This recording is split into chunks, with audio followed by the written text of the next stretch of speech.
Elgin, Yes. welcome to the December 26th podcast. How are you? I'm doing great. You got good energy. I feel like I do. I feel it already. Thank you. It's free of charge. I think this is going to be a good one. I would agree. And happy you did not charge us to appear on the No, podcast. I would never charge anybody anything. So tell me, who is Elgin Swift? Elgin Swift is a self-made individual, someone who comes from very humble beginnings, has come a long way in his life, but hasn't forgotten the beginnings, and is now just looking for the next version of me to bring along the same way people helped me bring myself along to where I am in life. Okay.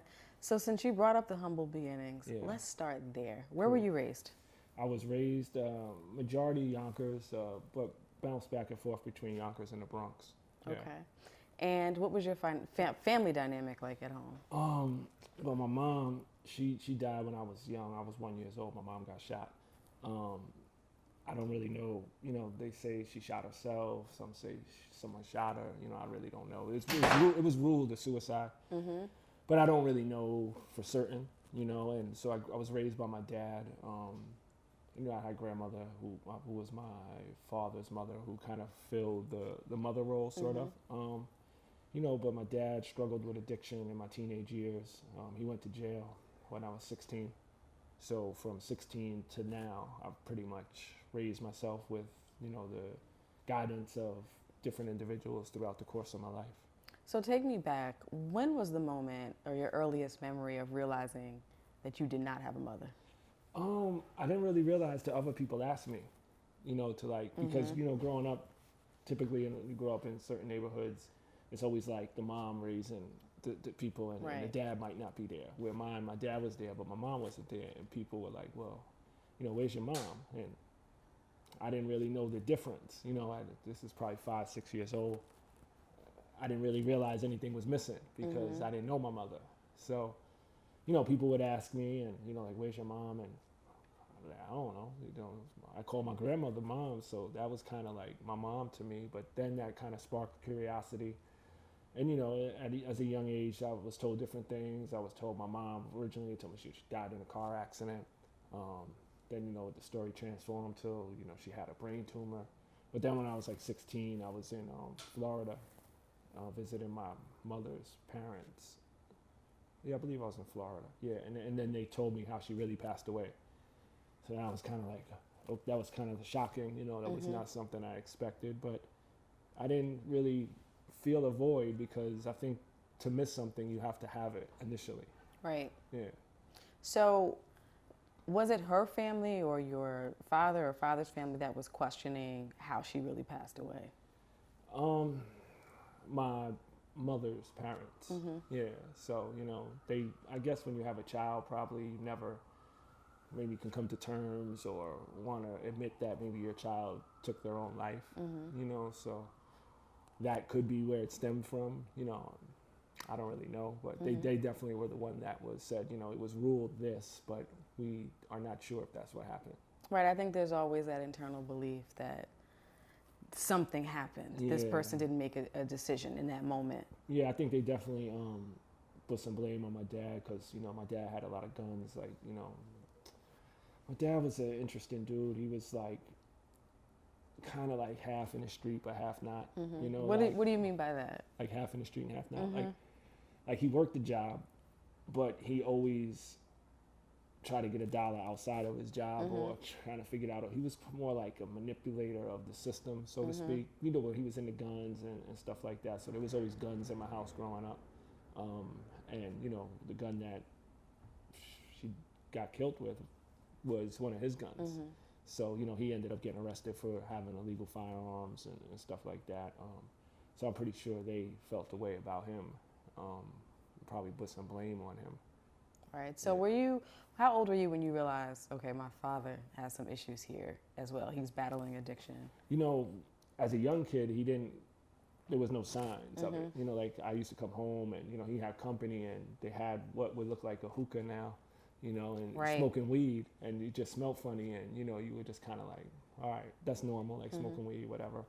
But it was as I got to probably like 12, 13 where, you know, he started to dabble in other things, and I believe my dad struggled with addiction before I was born. I believe he was a recovering heroin addict because we used to go to this place early in the mornings. Every morning we would go to this building and he would leave me in the car while he would go in the building, right? And I used to have like separation anxiety for some reason. I used to feel like my dad wasn't going to come back. So like even though he would be gone for 5 minutes, it felt like an hour. Right.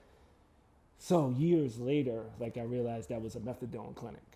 Wow. Yeah, so that's where he used to go every morning. So he had addiction issues before I was born. But from early childhood to, I'm going to say 12 years old, like, my dad was really like a good dad to me. Like, he bought me the stuff I wanted. He didn't appear to have any problems. It was when I got into like 12, 13, when he started to, dabble in other drugs, which led to harder drugs. And, I didn't probably realize that he had an addiction until I was like 13, 14. Yeah. So 13, 14, you realize your father has an addiction. Then fast forward to 16 and he gets sent away. Yeah. So how much time was he doing at that point? Oh, well, let me just put it in perspective and give you like the backstory. So when I realized my dad was doing drugs, it's a funny story. Well, not a funny story, but I remember it very vividly still all these years later. I used to go to the bathroom. We had one bathroom apartment, right? Two bedroom, one bath. And there was always this magazine in the bathroom. And it was a picture of Iron Mike Tyson on the page. It was a black picture, black paper, black backdrop with Iron Mike Tyson's face, but it was made of iron, the image of him. And it was always this white powder on the paper, and I was just always kind of like looking at it when I would go to the bathroom. Like I would be on the toilet, it would be right there, and like I just always looked at it and focused on it for some reason. And then like I watched one of those after school specials that they used to have that dealt with drugs, and I kind of said like, oh, that's what that is. So that was kind of like suppressed emotion in me, and me and my dad had got into an argument one day, and I remember telling him like, you don't care about me, you just care about getting high. And he was like, what are you talking about? And that's when I told him, like, I see the cocaine in the bathroom. And, he denied it. He was like, oh, it's baby powder, boom, boom, boom, whatever, right? So we just end the argument. Then I had an older friend that I used to run around with because I was like 13, but I always hung out with kids older than me because I was always looking for like, that bigger brother or father type figure. So I was always like the wild young kid that would do everything the old kids wanted me to do. So I had this older friend, his name was Alex, and he lived downstairs from me. But one day we were in the hallway, and he was just like, your dad smoked crack, and I'm like, nah, my dad do coke, he don't do crack. So he's like, all right. He goes, I'm gonna tell you where you go in his room, because I was in the room with him, and I'm looking in this little box, and you're gonna see the pipes in there, right? So he tells me that, and I didn't really think nothing of it, but when I went home that night, I went and looked, and I opened it, and it's sort of the stems, like that's what they used to call pipes, stems, and I was just like, oh shit, like, my dad smoked crack, like, so that was like a different tier. So, but at that point, he was still a functioning drug addict, like, he still went to work and, was presentable and so on and so forth, but by the time I was 16, he was like full-fledged, like, crackhead, like a whole nother person. So he went to jail because he actually had other drug dealers in our apartment that would sell drugs out of our apartment. Like when people say the trap house, you know what I'm saying? Like, nobody said trap back then, you know what I'm saying? But it was what would be the equivalent of a trap house. And the police raided it, and he went to jail, and the drug dealers who were from Brooklyn at the time, they went to jail. But my dad was just a user, so he was just away for like maybe 2 years. Yeah. So is this like 80s crack era in NYC? This is real crack era. Yeah, this is crack era, but this is 1990, 91. I just turned 16, so 90. Yeah. Wait. Yeah, 90, 91. Yeah, it was definitely at the height of the crack era. So where did that leave you when your father is going away? And I would presume living in that environment, that wasn't the first time you saw somebody get sent away. No. Right, for drugs, right? It was kind of regular. You become numb to things. Right. Like, so many different things that transpired in that apartment that I've witnessed that were just, you didn't really bat an eye at. Right. You know what I'm saying? Which is a whole nother thing that caused residual damage probably throughout my life. But it left me where, the system wanted to take me and put me in foster care, even though I was 16. And I already had a situation, multiple run-ins with law enforcement. So, you know, they were pretty much just waiting for me to turn 16 and get arrested again so I could be prosecuted as an adult. So in my neighborhood, I was the kid that, like, your parents would be like, you know, don't hang out with him, right? Mm-hmm. So I had a best friend. His name was Petey. And if you grew up in the hood, I guess, like, every neighborhood has the one token white kid that and his name, if his name is Petey, everybody call him white boy Petey, right? So, like, if it's whatever his name is, it's white boy in front of it, and that becomes your name. So this kid, white boy Petey, he's like one of my best friends, but he wasn't allowed to hang out with me because I was too wild. But his mom knew, like, what happened to me. Like, she was, you know, she knew I didn't have nowhere to stay because I was literally, like, I was sleep in the laundry room, I was sleep in the roof. I was asleep at a friend's house one night, you know. So you're just bouncing around. I'm bouncing around. And she knew. And she was like, you know, she's like, look, like, you should just come live with us, right? But I'm embarrassed to say that I don't have anywhere to live. I'm like, man, you know, what you talking about? Like, I'm not homeless. I'm good. Like, you know what I'm saying? I'm all right. But go ahead, leave me alone. But then Petey is like, bro, like, you don't got nowhere to live. Just come live with me. And I sat and I was like, all right, I'm getting tired of sleeping in the laundry room. Shit isn't cool. Like, all right, cool. I'm gonna come live with you. And, you know, she took me in. She ended up taking me in. And that was like probably, if it wasn't for that woman taking me in, probably you might know me for a whole nother reason. Well, how did you skirt the system, though? Because you're not of age. So what I imagine or envision is that when somebody's only living parent gets taken away and they're about to do time, you're now in the system, right? And they're immediately going to try to place you. So how are you dodging living from pillar to post without Child Protective Services? I mean, I dodged the police looking for me. So if I could dodge the police looking for me, you I were could like, dodge CPS was all good, right? Yeah, CPS. CPS. So, but the woman, her name is Linda, you know, she went and got custody of me. Like, she went down to Child Protective Services or social services and says, you know, I have this other person I'm taking in, you know, and, you know, the city, obviously, they took whatever money they were giving my dad to, you know, welfare and stuff and gave it to her, allocated that money to her to take care of me. So, you know, she was doing everything the right way. I didn't really have to dip and dodge once, you know, she went down and filed that, I guess, petition or form or whatever you call it. So at that point, what had you gotten in trouble for? Oh, man. I was known for burglaries, robberies, stealing cars, graffiti. Never got arrested for drugs, even though, you know, I was in the crack era. Everybody sold crack then. But mostly like robberies and burglaries. And like I said, I was running around older kids. So if I was 13 and I was hanging with 16, 17-year-olds, right? Like, it's 4-year difference. If at our age now, 4 years, we kind of have the same experience. Right. But at 13 to 16. Vastly different. Yeah. So it kind of made me learn quicker, and I was kind of more advanced than everybody else my age because I hung out with older kids, but I was the one that was just so willing to do anything. Like, if they were like, go in this house and do this, or snatch this chain, or, you know, break this window and grab anything that you told me to do, like, the more wild it was, the more I wanted to do it because I wanted to impress them, you know. So I was definitely following behind the older kids, but I was a leader to the people my age, you know. So that's a lot of wild stuff in the 80s and 90s. Considering everything that you had been through, when your dad went away and this woman took you in, at that point were you like, man, I really don't have any parents, I'm on my own, or were you just numb to it all? Yeah, you numb to it. Like, it didn't really matter, like, because even though I lived with my dad, but he was a drug addict, you know what I'm saying? Like, he couldn't tell me anything, you know. Like, one of the things I always say that I regret most and haunts me to this day is, like, when you sell drugs to your own dad. How did that happen? Okay, break that down for me. I mean, like I said, anybody that was a teenager, late 80s, early 90s, sold crack, right? Like, if you grew up in the hood. And what I mean by that is not everybody was getting money, but you at least sold one vial of crack. So, you know, I took my swing at selling crack, and my dad found out, and, you know, he confronted me, and, you know, he wanted to take my stash, and I wasn't going to give it to him, but he convinced me to give him credit, you know. And so you extended credit to your own father? Yeah, he didn't pay me back, but of course not. No, but, you know, it was definitely, like, at the time, It was, I didn't really feel any emotion at the time. I was just more mad that like I knew I was getting hustled by my dad. But years later, like it's definitely something that like if I could use that blue stick from like Men in Black and erase from my memory bank, it would be something that I would choose to erase. Did your father ever beat his addiction?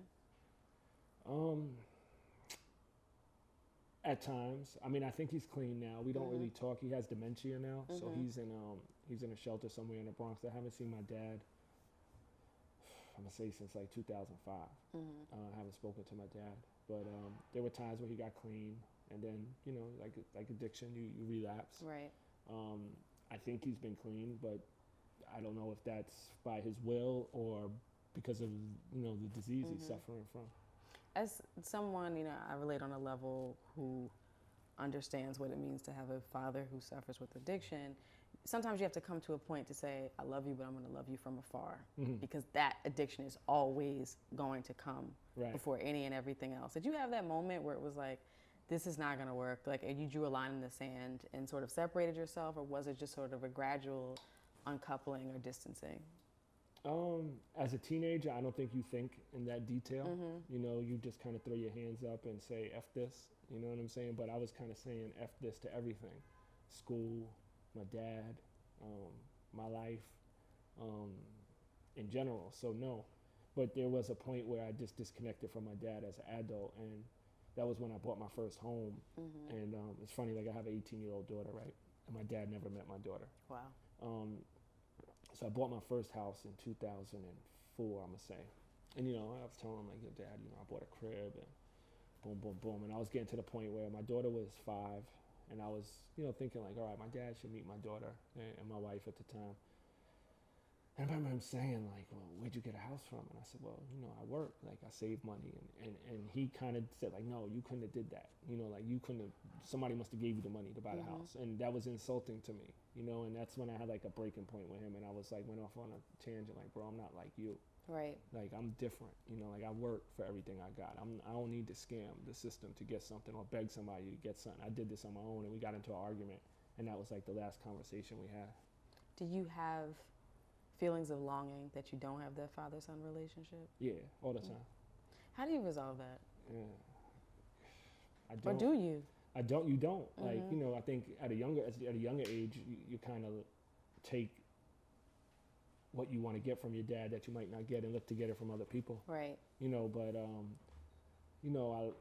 I definitely, when I see people that have that relationship with their dad that is normal and functioning, I'm definitely envious. Right. Of it, and I gravitated towards different male role models in my life, some good, some bad.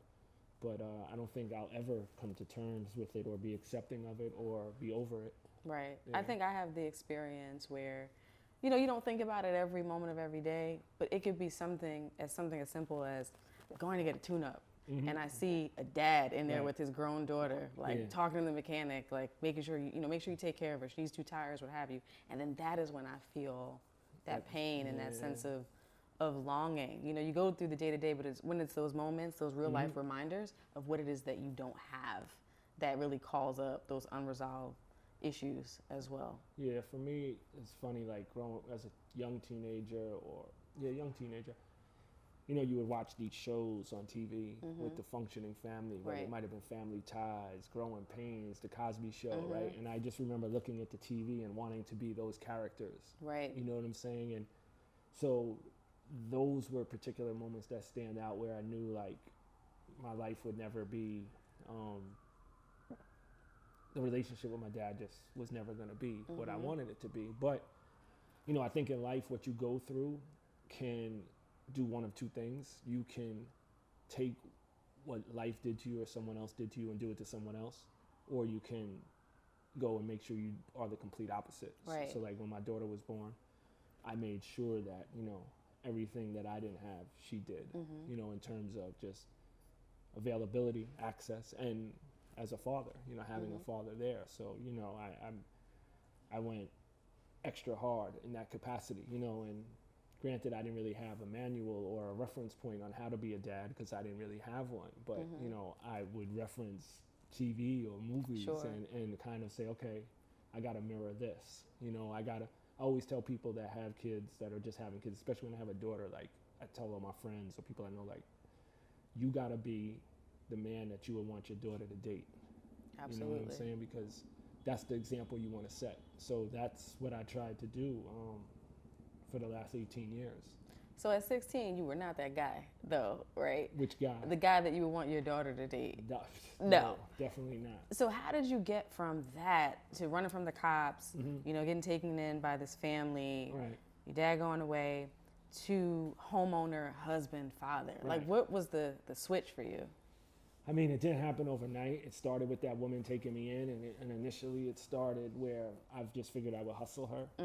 Like I would pretend to be doing good. So you went in there with the intention of hustling her? Yeah, okay. Of course. I went in there with the intention of, like, I'm going to get a place to crash. I'm going to still hustle. I'm going to still break the law. I'm going to do whatever. I'm going to be cool on a corner, but pretend to be doing good things. Because at that point, I stopped going to school. School wasn't really a thing. I would go to school when I had new sneakers or something. And that was just a stunt? Yeah, just to style on them. And other than that, I really wasn't interested. But she made me go back to school.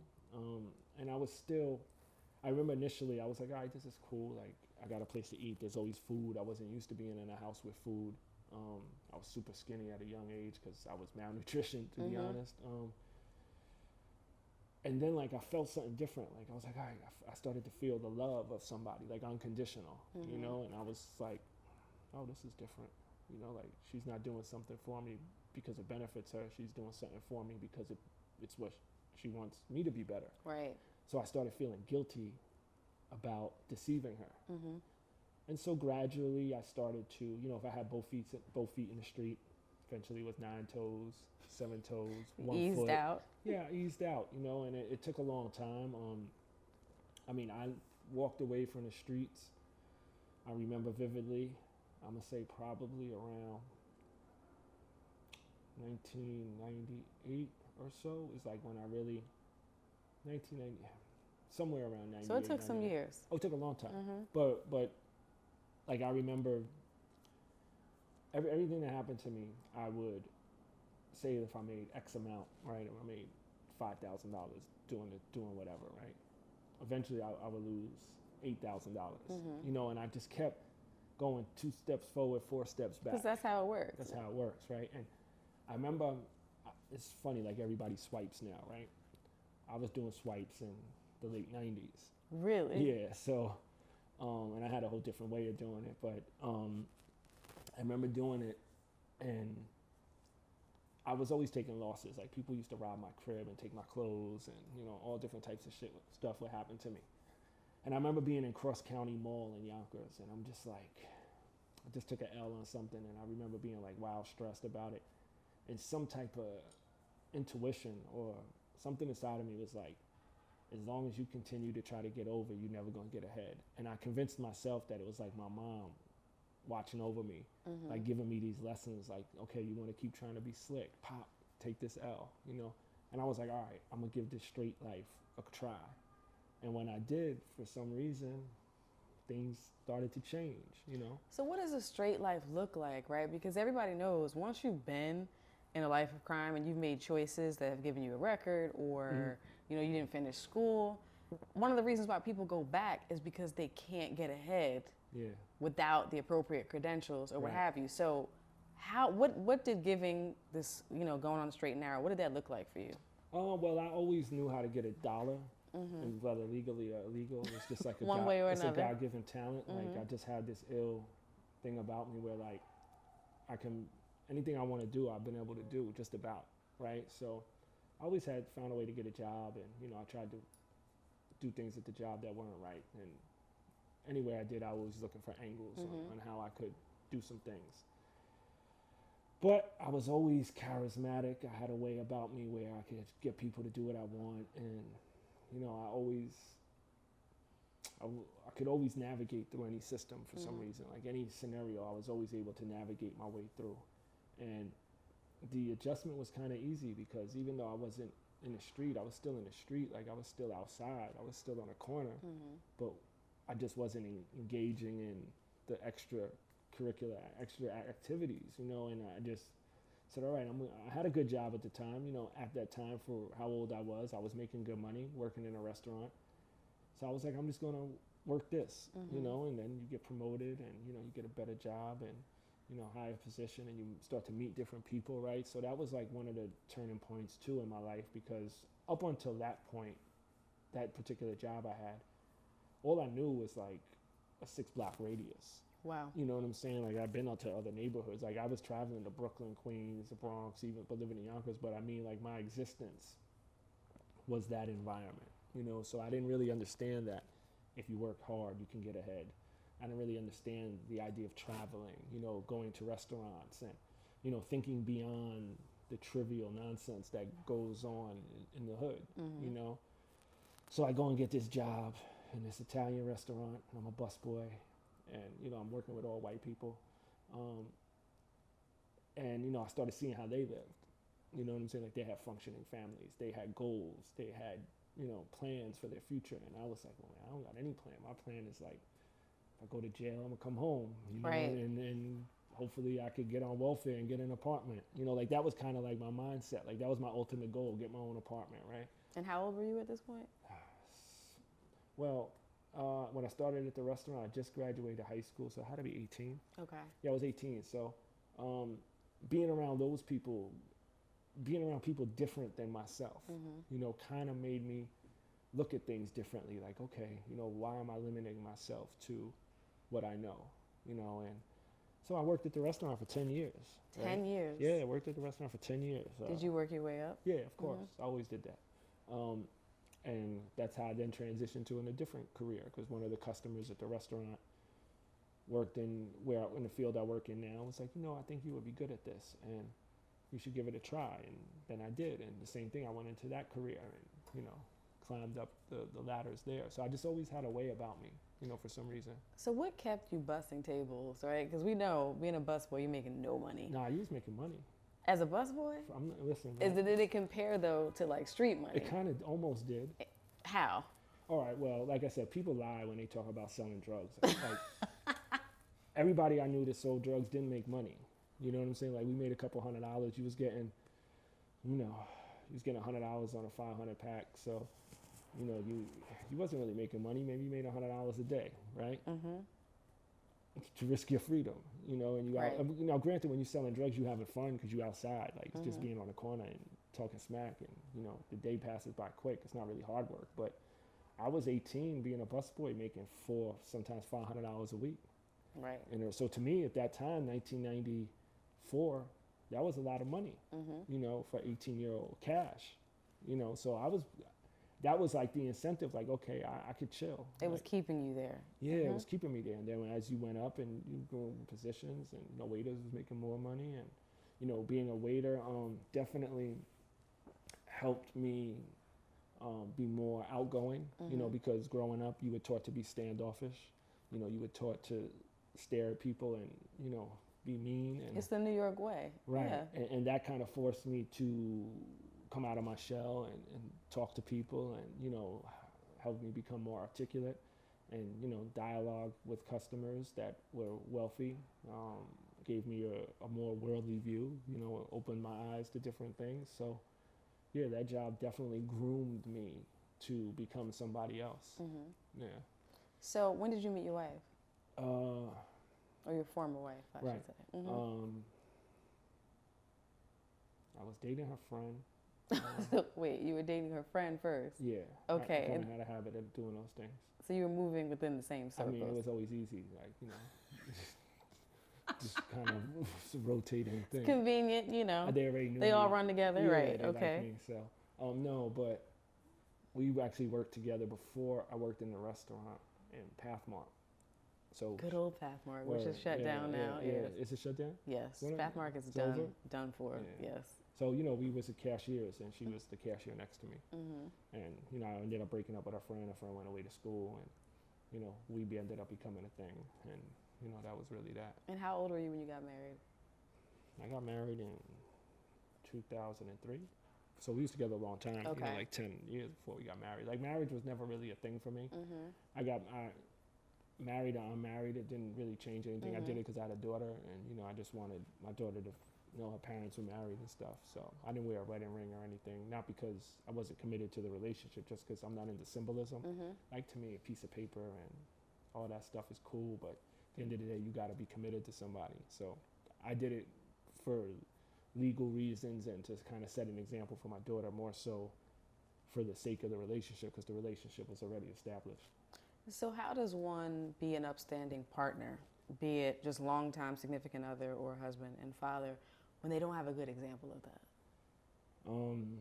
You draw from the emotion and disappointment that you experienced at the hands of your parents, or not parents, because my mother wasn't here, but my dad, and like I said, I look to a lot of examples on television. That might sound funny to some people, but I looked at those examples and I just knew that, like, okay, I gotta be, every moment that my dad missed, I wanted to make sure I didn't miss, and every point of weakness in my life where I didn't have anyone to turn to, I wanted to make sure I was there for her to have someone to turn to. So that was just the constant reminder, because I wasn't prepared to have a child at that time. And, my girlfriend at the time, who became my wife, was committed to having a child. And, I was faced with the situation where, okay, I'm not prepared. She's going to have it. Do I disappear like most people might? Or do I fight break the cycle? And I was like, okay, I'm going to break the cycle. And that was kind of like one of the best things that happened to me, because that, even though I say like I was out of the streets, I still put myself in some situations that I may not have put myself in. But knowing I had a daughter that was going to be counting on me gave me an extra set of discipline that I didn't have, because it's one thing to get myself in trouble or get killed or get harmed, but I can handle that for myself. But knowing that the collateral damage would be my daughter's burden allowed me to have a level of strength that I didn't have prior. Yeah. Awesome. So shifting gears a little bit, you have not mentioned that you are the host of the Cryptology Podcast. Yes.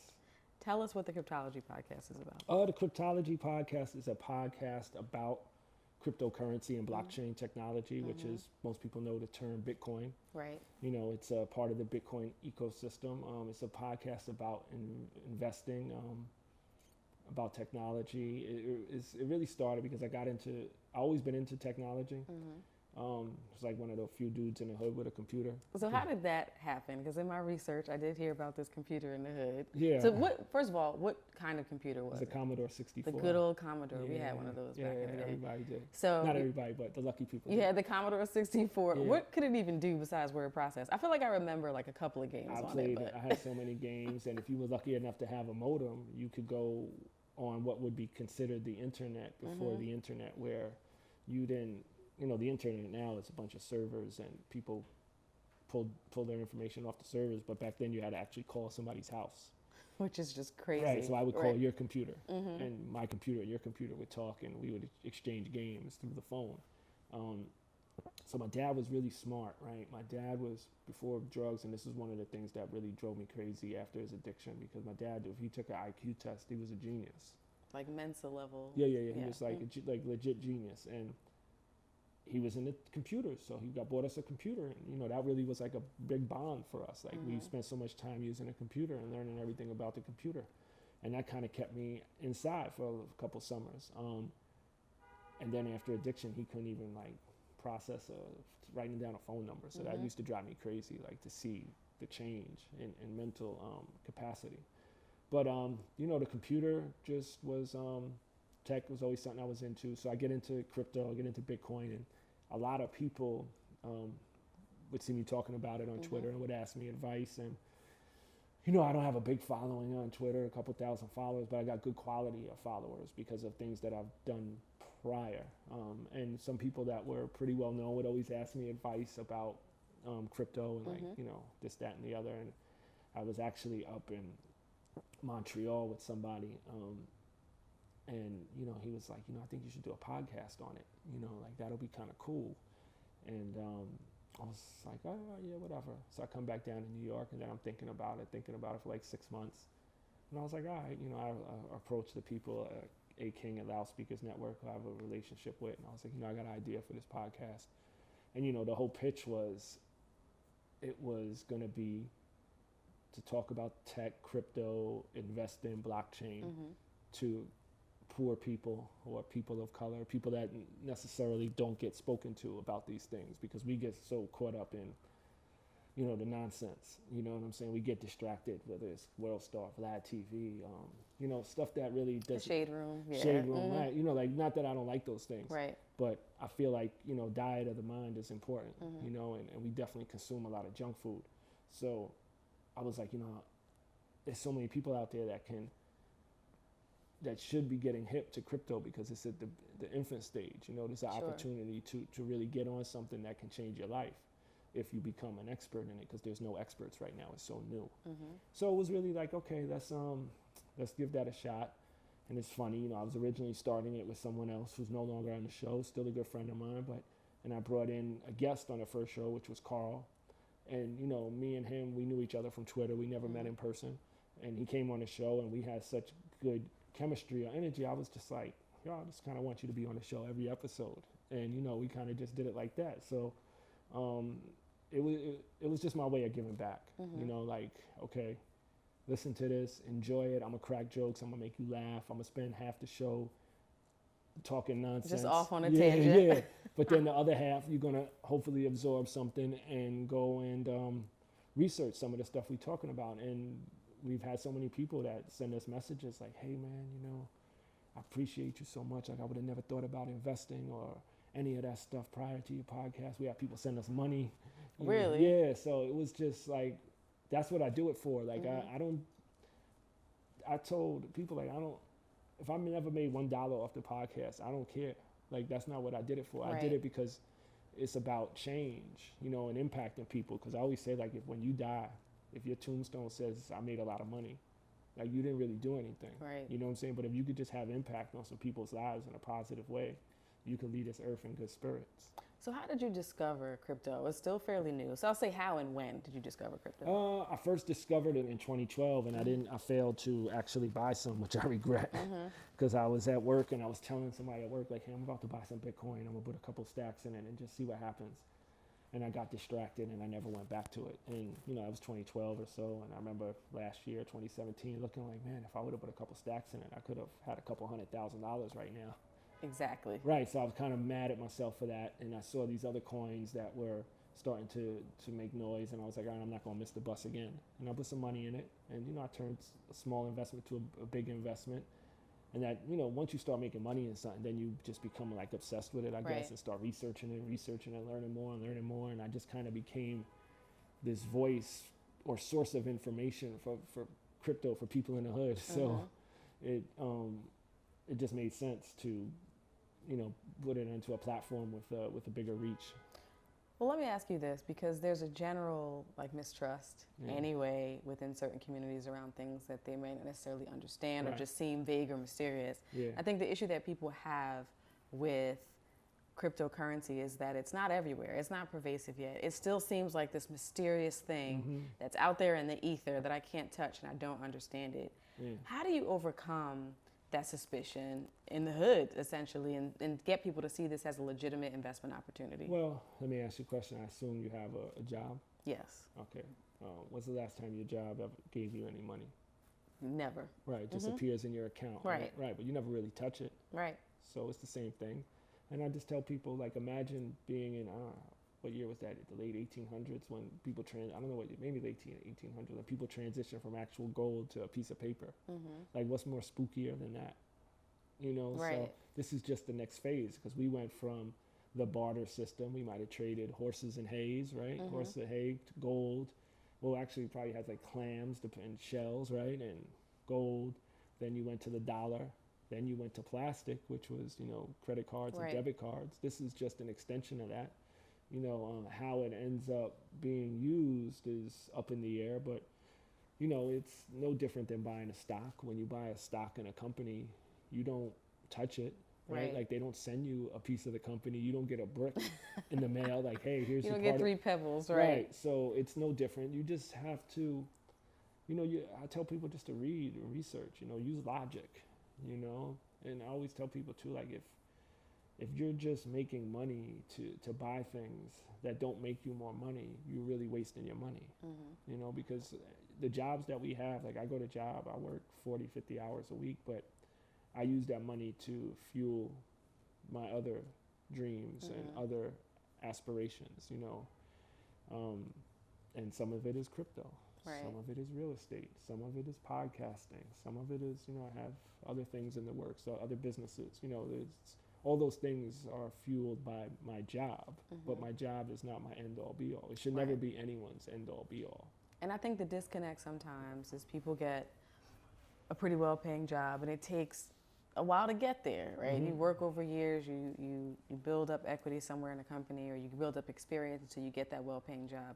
And because people know struggle, when they finally get the money, it's like, I don't want to invest it. I want to enjoy the fruits of my labor. I want to be flashy, right? We like things. We like nice things.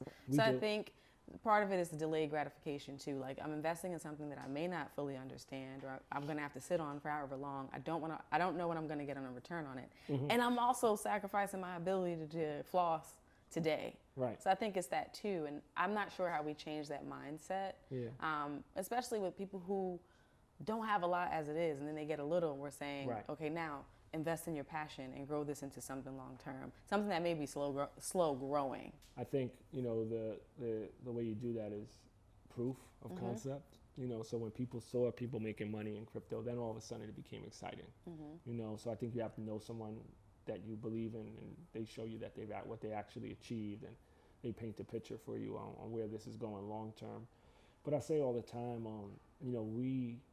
and I'm just as guilty as anyone of wasting money on things that I don't need to overcompensate for things I didn't have as a young age, especially when you're poor most of your life. When you finally get some money, you want to feel wealthy or rich, but we keep ourselves poor by trying to feel rich, and there's no reason that we should be buying, an $800 belt realistically. You know what I'm saying? It's just not.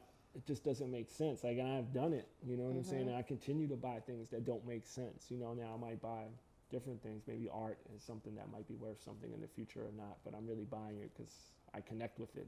People connect with a belt, whatever.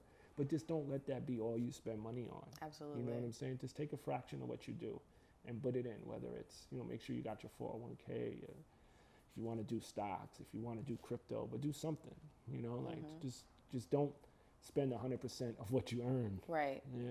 I got it all coming in. It's all going out the very next day. We love doing that. And we're coming up on tax time, so I feel like this is a good message to put out there right now when you get that tax refund. Yeah, I tell people, like, we do a Bitcoin challenge, and it's basically accumulating Bitcoin in over a 5-year period. It's a 5-year challenge, so we're in week 10 or 11, and I tell people, every Monday, take what you can afford, right? But come up with a consistent number. Look at your budget, right? So for me, I put in X amount every week. I've done it for the last 10 weeks.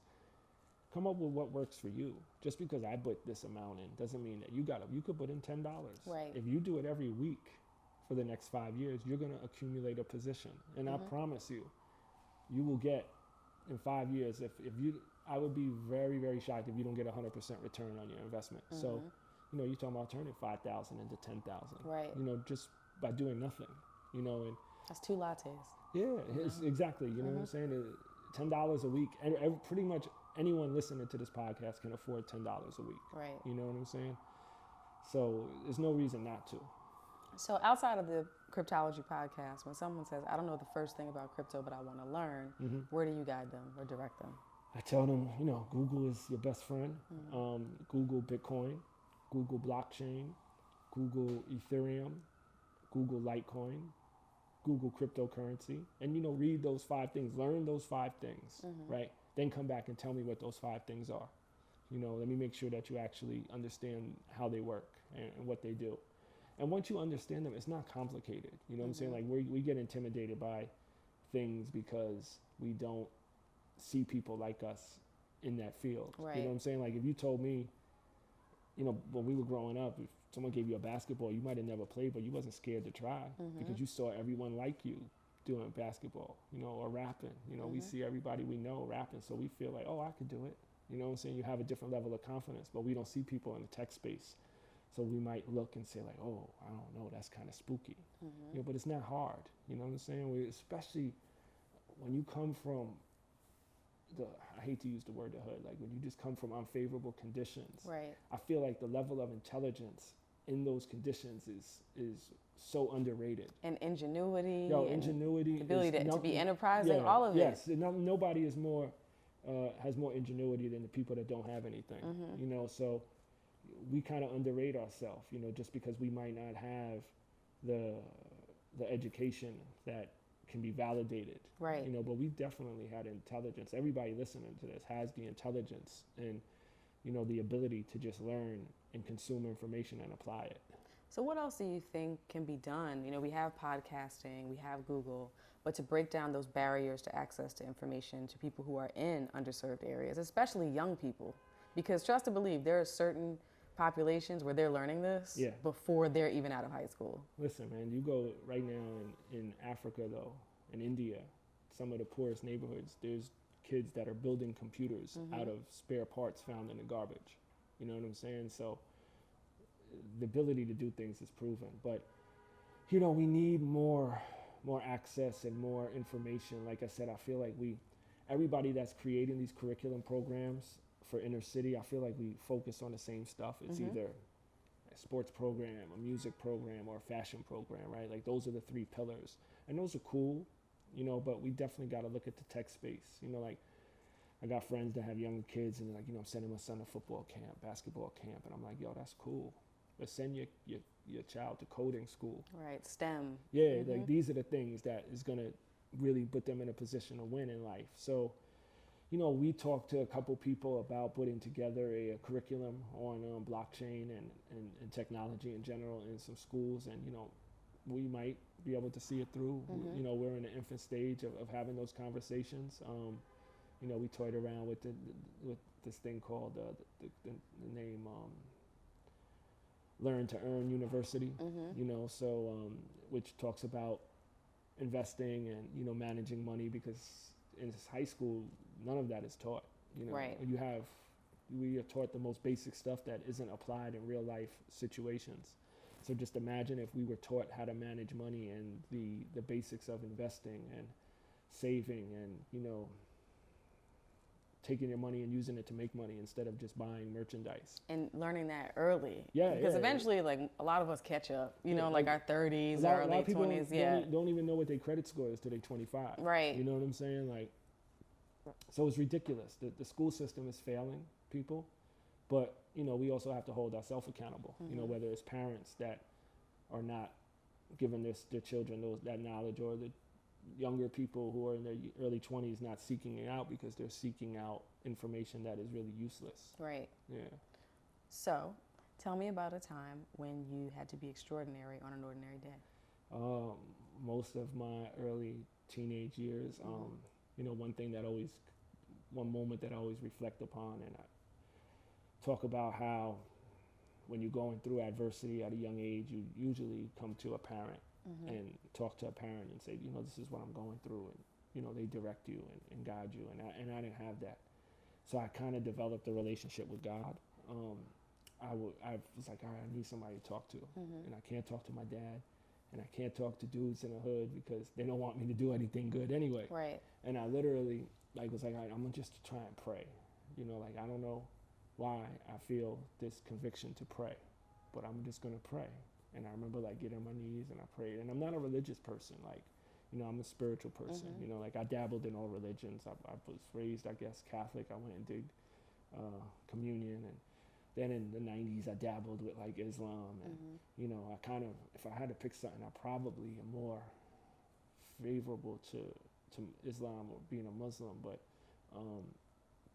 I don't follow a particular religion because I feel they're all man-made, but I felt a connection to God, and I prayed, and now that was probably 89, and it's 2018, and I still pray every night. Wow. You know what I'm saying? So that was probably me at my weakest moment, feeling really hopeless and not sure where life was going to take me. And, I found some strength in having someone to talk to, even if it was no one talking back. I was going to ask, did you feel like you had a spiritually transformative experience, or was it just the very act of being able to get out your feelings and speak to someone or some being higher than yourself? Well, I think people always talk about God, and, you hear these things as a young kid, God's going to make it right, and, you got to have faith. And, for me, it was just like, all right, I felt hopeless, but this gave me a little bit of hope. If there is a God, right, because I wasn't certain, I was like, if there is one, there's a chance that he's going to listen and make sure my life doesn't end up in a way that I didn't want it to. Absolutely. Yeah. So, in a perfect world, where do you see yourself in the next 2 to 3 years? Next 2 to 3 years, I have some things that I'm working on. I can't say exactly, but I'm hoping that these deals fall in place. Hopefully, the podcast will be bigger. It'll be help reaching more people. I'll be having dual residency on the East and the West Coast. I'm with that plan, for sure. So that's my short-term goal. In a better space in my personal life or relationship-wise, because I have some moving parts that I'm working on sorting out still. Going through separation is always interesting. But in 2 to 3 years, I can't say that I'm going to see maybe a significant difference. 10 years from now, I could see things being a lot different, where right now I have multiple revenue streams, but I still have to work. Right. I want enough revenue streams where I work at my own pace for myself, not for someone else. So you said that you're going through a separation. Yeah. How does that feel? Okay, so you did all this work of like not having a stable family life growing up, and then you said, I'm going to be something different, for my child. I'm going to, get whatever examples I could get, be it from television or otherwise, to be a good partner and a good father. Yeah. And now making a decision that this is not working and we need to go our separate ways. How does that make you feel? It makes you sad at times, but you got to understand that you got to live your life for yourself, and if that's what makes me happy, that's what I need to do for my own sanity. Not to say things were bad necessarily before, but I just needed something different. Yeah. But do you feel like I would do this again? Yeah. Like I'd work on a family unit again? Yeah, yeah, of course. I think family is the most important thing in life. But family doesn't necessarily have to be blood. Right. It doesn't necessarily have to be wife, husband, child. Family can be friends. But everybody has to have a core, that they can come to or lean on. So, definitely working on family is, I think everyone should do that. Absolutely. So where do you draw strength from? What does your inner circle look like, considering your family background and now the uncoupling that's happening as well? I got childhood friends, that even though now I'm doing so much different things, I don't get to see them the way I used to, but we have a text thread that kind of keeps us in touch. They kind of shame me for not being around a little bit, but I draw inspiration from my daughter still. I have new friends, like everyone says, like, no new friends. That's, to me, is stupid. I believe you can make new friends, right. And I have, like my co-host, Carl, that's a new friend, I make new friends, and you lean on those people or they lean on you, right. But it's just source of inspiration is probably my past. I look where I started and where I'm at, but I know that I still got a ways to go. So it's funny you should mention the new friends, because we've been talking about this, the crew and I. Like, you have your hardcore folks that you've known for years. They know you. They knew you before you were this, right? Yeah. For Elgin Swift today, host of Cryptology Podcast. Right. But as your life expands and your interest expands and your net worth expands, the network should as well. Yeah, absolutely. And you want the ability to say, I want to be that person that's like, I got a guy. And not just for things that might be unsavory, because we all know those folks, right? But people who are helping you rise to the next level, be it financially, intellectually, spiritually, whatever. And that's where I think we should be open to new friends. You're always going to have your core. Right.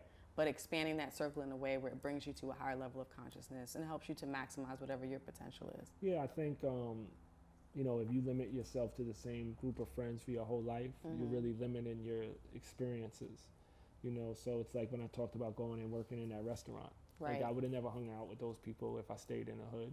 I would have never experienced the things I experienced. So I think it's important that you have your loyal friends from day one, but don't limit yourself to them, and understand it's okay to grow apart. You know what I'm saying? Like if we hang every day and we getting into whatever, right? That's our interest at that time. And then, you know, maybe I get into art, right? Which I got into art in 2013, 14, somewhere around there, right? So art became like a real hobby for me, and made friends that are into art. And the friends I grew up with, you know, they might be into shooting somebody. They're not into art, you know? But it don't mean I don't love them. I just don't want to shoot anybody. They're not at the gallery opening though with you. So, you know, it's okay. You know, if I want to get my art fix, I'm with those people. If I want to get my fix on blockchain, I'm with those people. If I want to go back to the corner and see the people I grew up with, I do that, you know, and it's okay. Everything serves a different purpose. You know, friends can be like an outfit. Right. You know, you might wear a suit when it's called for it. You might be in some sweatpants when it calls for it, you know? But have you ever had a moment as new opportunities present themselves and you start getting further into tech? Because we all know that tech, crypto, investing, that community looks a certain way. Let's keep it real, it's very vanilla. Did you ever have a moment where you're like, I need to set boundaries with the folks I know from back in the day because I'm moving in a new circle now? Or do you move seamlessly between both groups? Yeah, I mean, there's friends that I grew up with that I would bring into different spaces, and some show interest and some don't. And that's okay, you know, but it's funny you mentioned that. Like, when we were moving around in the crypto space, you know, me and two other friends, and one of the people who you know, kind of bogarted his way into being a co-host on a show, my friend Dutch. He's now, I guess, a co-host. He made himself one, and he does a great job. The people really like him, so I had no choice but to keep his mic on. I used to keep it off all the time.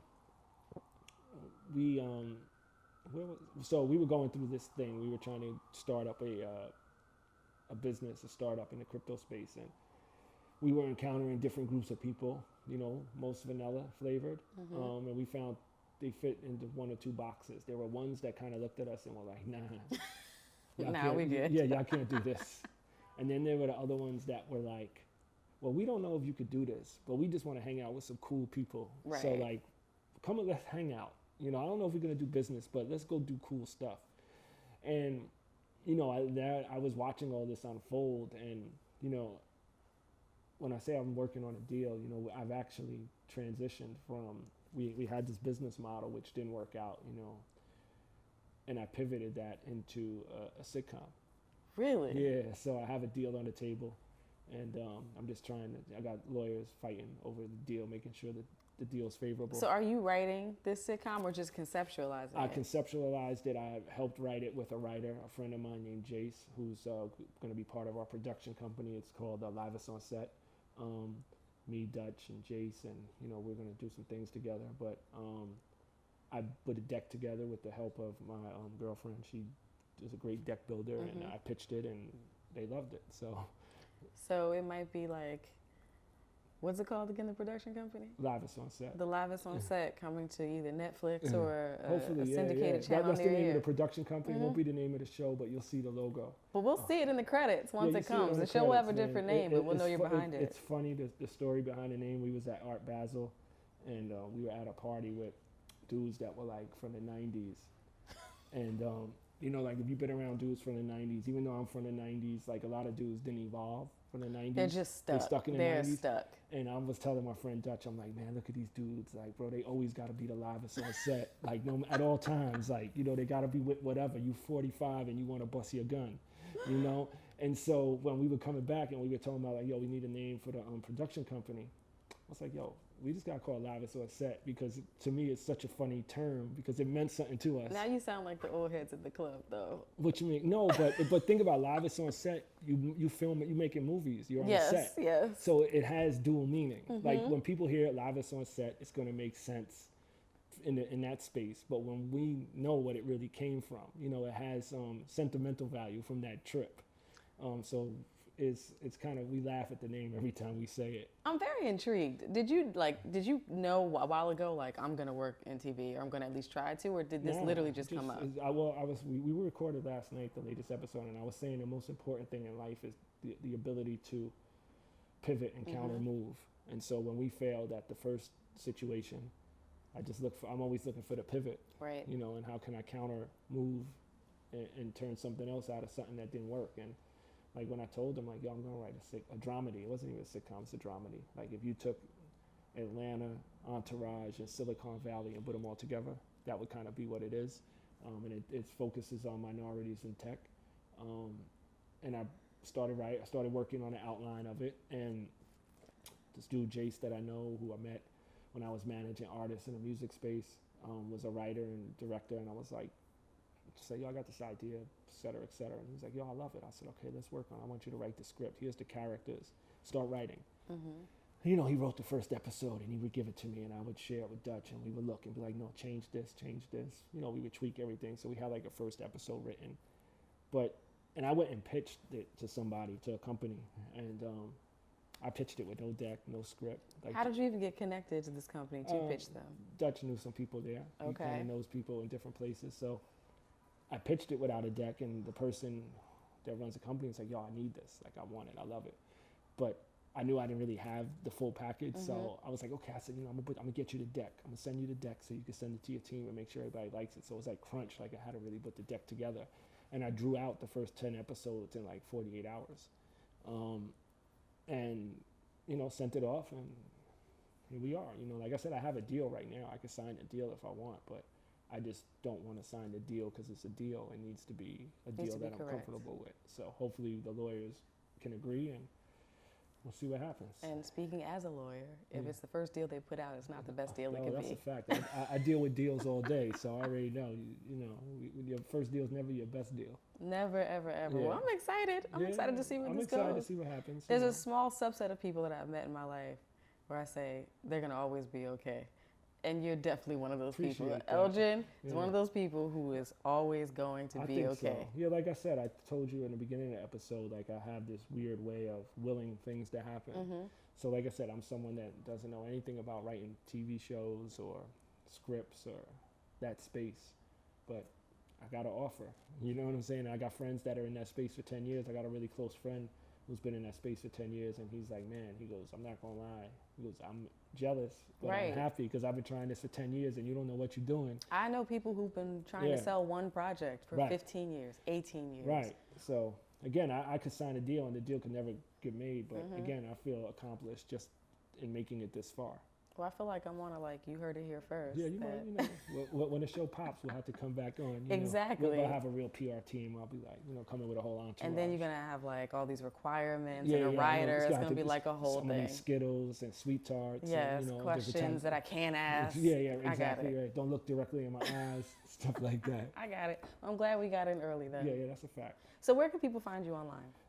It's elgin.com, ELGINDOTCOM on Twitter, Instagram. I kind of fell off on Twitter because I've been so busy. I got to get back on it. I'm still there, but I'm mostly now responding to people instead of getting 400 or 500 tweets off a day. I don't have that type of time. You were doing that before? I probably was. That's wild. Yeah, well, it happens. Boredom is the devil's playground. But Instagram, Twitter, Facebook, you can find me under my government, Elgin Swift. LinkedIn, Elgin Swift. Okay, and does the Cryptology Podcast have its own social media presence as well? Yeah, it's a Cryptology Pod, so it's CRYPTOLOGYPOD on Instagram and Twitter. You can look it up on SoundCloud and podcast app. Hopefully, we'll end up on some other stuff too. But like I said, we're 40 episodes in. We're a relatively new podcast, but the response and feedback has been really good. Like I said, for people to message us and tell us that we've had an impact on them. That's the purpose we do it. Absolutely. Yeah. And let me just say, having listened, the Cryptology Podcast is educational and irreverent all at the same time. Thank you. It's a good time. Thank you for listening. Appreciate it. We don't take any listener lightly. You know what I'm saying? They all count. Trust me, I know. A lot of things you can listen to in this world, and the fact that people take an hour out their day or an hour and a half to listen to my nonsense is is very, very encouraging and flattering. You're quite the character in the best way possible. Thank you. I appreciate it. Well, listen, thank you for coming on the show. Yes. I hope you enjoyed it. I loved it. It was great. Awesome. To our listeners, check out Cryptology Podcast. Get educated on the investment opportunities out there. Check out Elgin and everything he's talking about online, and follow him because it sounds like he's just getting started. Yeah, there's more to come. And remember to be extraordinary on an ordinary day. Take care.